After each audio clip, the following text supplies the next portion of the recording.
वालेकुम स्टूडेंट्स। आज हम लोगों ने फॉर्मेट स्पेसिफायर्स के बारे में पढ़ना है सी लैंग्वेज में।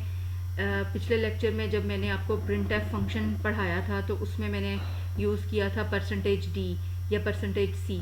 तो मैंने आपको ये बताया था कि जो परसेंटेज डी है ये उस वेरिएबल की वैल्यू का फॉर्मेट है कि किस फॉर्मेट में वो वैल्यू जो है वो डिस्प्ले होगी। तो हम देखते हैं कि फॉर्मेट स्पेसिफायर जो हैं वो क्या होते हैं। कि फॉर्मेट स्पेसिफायर्स जो हैं वो किसी भी वेरिएबल की वैल्यू को डिस्प्ले किस तरीके से करना है हमें ये बता रहे होते हैं। एक उसकी डाटा टाइप भी पता चल रही होती है और फील्ड विड्थ भी पता चल रही होती है। फील्ड विड्थ से मुराद है कि वो जो वैल्यू है वो जब मॉनिटर पे डिस्प्ले होनी है तो उसने कितनी स्पेस लेनी है या कितने डिजिट्स में वो शो होगी, और उसकी डाटा टाइप भी हमें पता चल रही होती है। तो फॉर्मेट स्पेसिफायर्स जो हैं वो जब हम स्टार्ट करते हैं तो परसेंटेज के साथ स्टार्ट करते हैं। जैसे आप लोगों को याद होगा कि हमने यूज़ किया था परसेंटेज डी और परसेंटेज सी। तो जो डिफरेंट हैं फॉर्मेट स्पेसिफायर्स वो तीन किस्म के हैं। एक इंटीजर फॉर्मेट स्पेसिफायर्स हैं, एक हैं कैरेक्टर फॉर्मेट स्पेसिफायर और एक हैं फ्लोटिंग पॉइंट फॉर्मेट स्पेसिफायर। अब सबसे पहले इंटीजर फॉर्मेट स्पेसिफायर्स को देख लेते हैं कि कौन सा सिंबल जो है वो किसके लिए यूज़ होता है। जैसे परसेंटेज डी है तो ये यूज़ होता है जो हमारे डेसिमल नंबर की जो इंटीजर वैल्यूज़ हैं, डेसिमल नंबर मींस जो बेस 10 वाले हमारे नंबर्स हैं उनकी इंटीजर वैल्यूज़ को डिस्प्ले करने के लिए। परसेंटेज आई यूज़ होता है कोई भी साइंड इंटीजर वैल्यू हो।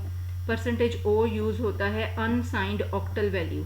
ऑक्टल वैल्यूज़ कौन सी होती हैं? जो बेस 8 की वैल्यूज़ हैं, और अनसाइंड का मतलब है कि सिर्फ पॉजिटिव वैल्यूज़ यूज़ होंगी। Percentage you for unsigned decimal value, यानी जो बेस 10 की वैल्यूज़ हैं, अनसाइंड का मतलब कि सिर्फ उसमें पॉजिटिव ही यूज़ हो डिस्प्ले होंगी, नेगेटिव नंबर्स उसमें डिस्प्ले नहीं होंगे। और परसेंटेज एक्स यूज़ होती है हेक्साडेसिमल वैल्यूज़ के लिए, अनसाइंड।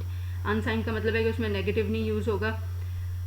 और हेक्साडेसिमल के होते हैं जो बेस 16 वाले नंबर्स होते हैं, यानी जब आपने इस नंबर को डिस्प्ले करवाना है तो तब आप परसेंटेज एक्स यूज़ करेंगे।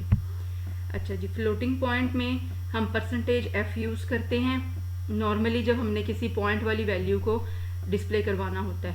साइंड मतलब उसमें प्लस वाले और नेगेटिव दोनों आ सकते हैं। इसी तरह परसेंटेज ई जो है वो यूज़ होता है साइंड, फ्लोट और डबल एक्सपोनेंशियल नोटेशन के लिए। यानी जब हम एक्सपोनेंशियल नोटेशन लिखते हैं, जो साइंटिफिक नोटेशन लिखते हैं, तो ई में के आगे हम उसकी पावर लिखते हैं। तो अगर हमने वो पावर लिखनी है तो वो परसेंटेज ई जो है उसके लिए यूज़ करेंगे। परसेंटेज जी जो है वो यूज़ होता है large floating point in exponential notation. यानी अगर एक्सपोनेंशियल नोटेशन हमने लिखनी है तो उसमें लार्ज फ्लोटिंग पॉइंट नंबर्स आएंगे और इसमें एक्स्ट्रा ज़ीरोज़ जो हैं जो एंड पे आ रहे होते हैं वो इसमें शामिल नहीं होंगे।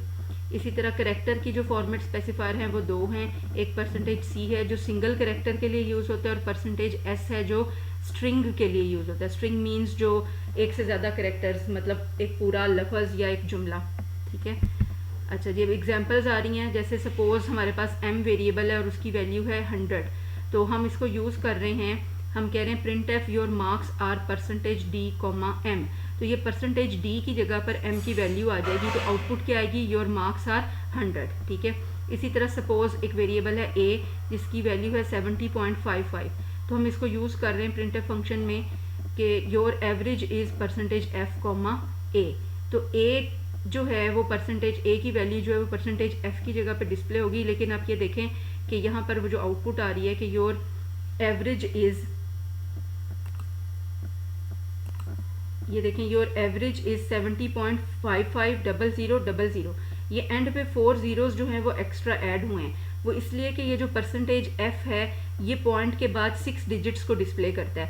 तो बेशक हमारा पॉइंट के बाद 2 डिजिट्स आ रहे थे तो उसने उसको 6 में मुकम्मल करने के लिए 4 ज़ीरोज़ जो हैं वो खुद से ऐड किए। इसी तरह हमारे पास वैल्यू है सपोज़ m जो है इज़ इक्वल्स टू 100 है and g is equals to a है।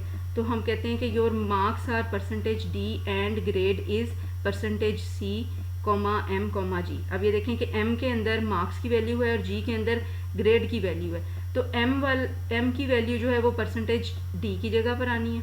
ठीक है, क्योंकि उसमें मार्क्स आ रहे थे, और परसेंटेज c की जगह पर g की वैल्यू आनी है। तो यहाँ पर जब हम वेरिएबल्स की लिस्ट लिखते हैं तो उसको हमें पिछले जो हमने ये मैसेज दिया होता है इसमें किस तरतीब से यूज़ हो रहे हैं उसी तरतीब से यहाँ पर हम वेरिएबल्स की वैल्यूज़ लिखते हैं। तो अब जो आउटपुट आई है वो देखें कि your marks are 100 and grade is A जो था वो जी में था, वो परसेंटेज सी की जगह पर आ गया, और एम की वैल्यू जो है वो परसेंटेज डी की जगह पर आ गई। तो अब देखें कि परसेंटेज डी जो है वो डिजिट को डिस्प्ले कर रहा है, और परसेंटेज सी जो है वो ए, ये जो ग्रेड है, एक जो करेक्टर है, इसको डिस्प्ले कर रहा है।